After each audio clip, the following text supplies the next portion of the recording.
Hello and welcome दोस्तों आज की इस वीडियो में बात करने वाले हैं कि सिंगल फेस मोटर कभी चलती है और कभी नहीं चलती है। इसके पीछे क्या कारण हो सकते हैं, जानेंगे कारणों को और कैसे ठीक कर सकते हैं, इस बारे में हम बात करने वाले हैं। तो आप वीडियो को लास्ट तक जरूर देखें और अगर चैनल पर नए आए हो तो चैनल को सब्सक्राइब करना ना भूलें।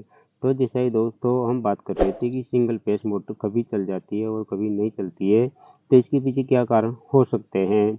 तो दोस्तों ये प्रॉब्लम है, ये 1 एचपी मोटर में भी आ सकती है, 2 में भी आ सकती है और 3 एचपी और 5 एचपी में भी ये प्रॉब्लम हमें देखने को मिल सकती है।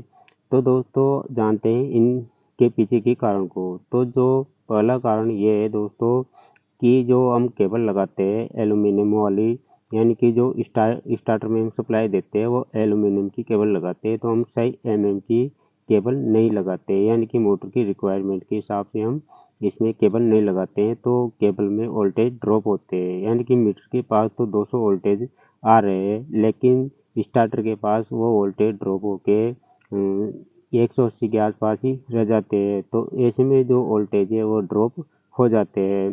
तो ऐसे में दोस्तों आपको सही केबल का इस्तेमाल करना चाहिए। अब बात करते हैं दूसरे कारण की। तो दूसरा कारण है दोस्तों कि कभी कभी जो मोटर है उसका चाहे स्टार्टिंग वाला या रनिंग वाला जो कैपेसिटर है वो ख़राब हो जाता है या डाउन हो जाता है, जिसकी वजह से कभी मोटर चल जाती है और कभी नहीं चलती है। ये हो जाता है दूसरा कारण। अब बात करते हैं तीसरे कारण की। तो जो तीसरा कारण है दोस्तों वो होता है लो वोल्टेज। जैसे दोस्तों आप जानते हैं कि जो गांव है, गांव के अंदर दो टाइप की सप्लाई दी जाती है, सिंगल फेज और 3 फेज। यानी कि कृषि के लिए 3 फेज दी जाती है और बाद में जो सिंगल फेज दी जाती है। तो ऐसे में दोस्तों क्या होता है कि जब सिंगल फेज सप्लाई आती है तो मोटर चल जाती है, लेकिन जैसे ही दोस्तों 3 फेज सप्लाई देते हैं तो उसके बाद में वोल्टेज ड्रॉप हो जाते हैं। यानी कि पहले जो 220 वोल्टेज आ रहे होते हैं वो 150 वोल्टेज के आसपास ही रह जाते हैं।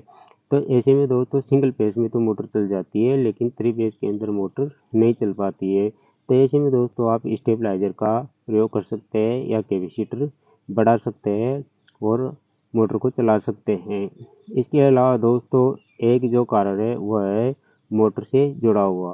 तो दोस्तों जैसा कि आप जानते हैं कि मोटर के अंदर 2 टाइप की वायरिंग दी जाती है, एक होती है रनिंग और दूसरी होती है स्टार्टिंग।